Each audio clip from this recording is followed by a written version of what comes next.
আরে আরে দইরালেন মহিলারা দইরালেন আগুন যাইতো গাছাইতে স্যার বাচ্চা লাগিয়া একটি শব্দ মা, এই অক্ষরের ভেতরে যেন লুকিয়ে আছে পৃথিবীর সমস্ত জান্নাত আর নিরাপদ আশ্রয়। যে মানুষটি নিজের জীবনের বিনিময়েও সন্তানকে আগলে রাখতে দ্বিধা করেন না, আজ আমরা সে মাতৃত্বের এক চরম ও করুণ রূপের মুখোমুখি। স্ক্রিনে যে দৃশ্যটি দেখছেন সেখানে একজন নারী পাগলের মতো ছটফট করছেন। না, তিনি মানসিক ভারসাম্যহীন নন, বরং তিনি একজন মা, যার কলিজার টুকরো সন্তানটি আগুনের লিলিহান শিখার ভেতরে আটকা পড়েছে। কুমিল্লার দাউদকান্দির তপ্ত দুপুরে যখন বাসের চাকা আর আগুনের শিকা একাকার হয়ে গিয়েছিল, তখন এই মায়ের আর্তনাদে ভারী হয়ে ওঠে আকাশ বাতাস। ভাবুন তো, এই দৃশ্য শুনবার সাধ্য আছে কার? আগুন যাইতো গাছাইতে স্যার বাচ্চা লাগিয়া সময়টি ছিল গেল শুক্রবার, ঘড়ির কাঁটায় দুপুর 12:15। সাধারণ মানুষের ব্যস্ত জীবন যখন ছুটির মেজাজে, ঠিক তখনই দাউদকান্দিতে ঘটে গেল সেই ভয়াবহ দুর্ঘটনা। একটি যাত্রীবাহী বাস, ব্যাটারি চালিত অটোরিকশা ও মোটরসাইকেলের ত্রিমুখী সংঘর্ষে মুহূর্তে বাসে আগুন ধরে যায়।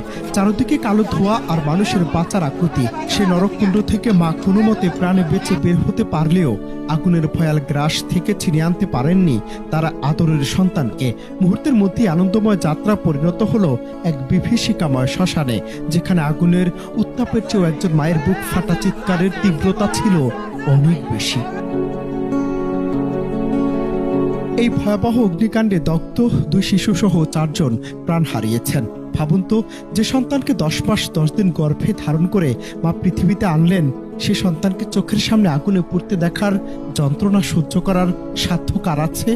আগুনের শিকা হয়তো নিভে গেছে, কিন্তু এই মায়ের বুকের ভেতরে যে আগুন জ্বলে উঠেছে, তাকে কখনো নির্বাপিত হবে?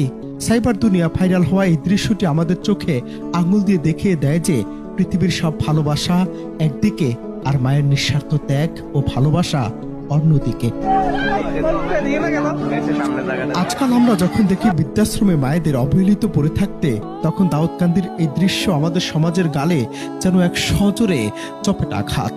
যে মা সন্তানের জন্য জ্বলন্ত অগ্নিকুণ্ডে ঝাঁপ দিতে পারেন, সে মাকে আমরা বৃদ্ধ বয়সে কতটা মূল্যায়ন করেছি। এই ঘটনা কেবল একটি দুর্ঘটনা নয়, এটি আমাদের জন্য এক গভীর শিক্ষা। মায়ের মূল্য বেঁচে থাকতেই দিতে শিখুন। যদিও পরবর্তীতে সেই সন্তানটি বেঁচে আছে কিনা নাকি মৃতদের মধ্যে সে সন্তান একজন, তা নিশ্চিত করতে পারিনি আমরা। অনন্ত হাসান মাসুদ, বাংলা টিভি।